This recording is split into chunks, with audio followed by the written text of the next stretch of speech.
dans cette suite de la comédie romantique Beautiful Disaster, dont vous pouvez regarder le résumé via le lien dans la description de cette vidéo, les nouveaux mariés Travis et Abby se retrouvent dans une impasse conjugale et cherchent de l'aide auprès d'un prêtre stagiaire au Mexique.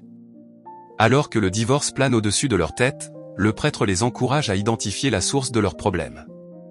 Travis, prenant les choses en main, remonte 6 jours en arrière, déterminé à réparer ce qui a mal tourné. Ce matin-là, inoubliable, Abby et Travis se réveillent à Las Vegas, la tête embrumée et le corps endolori après une nuit folle, pour découvrir l'incroyable, ils sont maintenant mariés. Juste au moment où ils pensent que les choses ne peuvent pas être plus bizarres, Travis reçoit un appel de Benny, un gangster notoire de Las Vegas. Benny, qui avait autrefois tenté de tromper Abby pour rembourser les dettes de son père à travers une partie de poker, lui lance une menace glaçante, ils doivent rester en ville ou subir les conséquences de leurs dettes financières envers lui. Défiant la menace sinistre de Benny, Abby et Travis, accompagnés de la meilleure amie d'Abby, Mare, et de son petit ami, Shepley, qui se trouve également être le cousin de Travis, s'échappent vers un complexe isolé à Gatito, au Mexique, pour une lune de miel aventureuse. Alors que leur hélicoptère atterrit, ils sont accueillis chaleureusement par leur hôte animé, Sancho, et les sons vibrants d'un mariachi, créant le décor parfait pour leur escapade sauvage.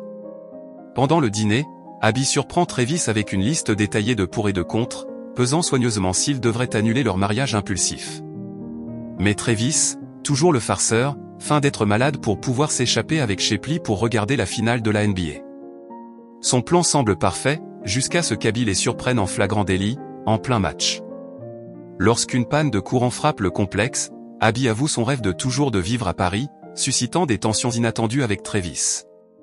Mais leur frustration s'évanouit dans une réconciliation torride au bord de la piscine. Le lendemain, Travis tombe sur Abby en train de jongler avec un Miguel torse nu, le prêtre stagiaire local, et la colère le submerge. Leur dispute se déverse sur la plage, où les choses s'intensifient après que Travis ait été dragué par 2 baigneuses topless.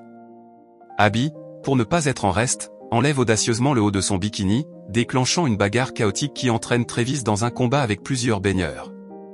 La journée folle se termine avec le couple enfermé dans une prison mexicaine, seulement pour être sauvé par leur hôte, Sancho. Lorsque Benny apprend qu'Abby et Travis se sont enfuis au Mexique, il propose à son petit ami, Darius, de se rendre au sud pour régler la dette une fois pour toutes. Mais les choses prennent un tournant inattendu lorsque Darius le quitte brusquement. Pendant ce temps, Travis admet avoir toujours rêvé d'une soirée d'enterrement de vie de garçon sauvage, et bientôt ses frères arrivent pour se joindre à la fête. La fête prend un tournant inattendu lorsque 2 femmes familières, topless, les mêmes qui ont dragué Travis sur la plage, répondent à l'appel FaceTime d'Abby sur son téléphone, toujours topless.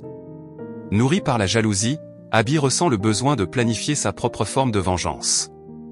Abby et son amie mère passent la nuit chez une femme qu'elles viennent de rencontrer au spa, seulement pour découvrir qu'elle est la mère de Parker et, le bref flirt d'Abby à l'université. Se sentant espiègle, Abby se faufile dans la chambre de Parker alors qu'il dort, dans l'espoir de prendre un selfie à côté de lui. Le lendemain matin, le chaos éclate lorsque Travis trouve Abby dans le lit de Parker, ce qui entraîne une confrontation houleuse. Ce moment explosif pousse le couple à suivre une thérapie avec Miguel, là où le film a commencé. Au cours de la séance de conseil, Travis finit par sortir en trombe. Alors qu'Abby se dirige vers Travis pour lui parler, elle croise inopinément Benny et les choses dégénèrent rapidement en altercation physique. Au milieu du combat, Benny révèle qu'il est au Mexique non pas pour régler de vieux comptes, mais pour se réconcilier avec Darius. Les malentendus étant dissipés, ils retournent au complexe et font la paix. Plus tard, Travis et Abby célèbrent leur amour sauvage avec une réception de mariage spontanée au complexe, acceptant enfin d'arrêter de compter les points dans leur relation et d'embrasser ensemble le chaos.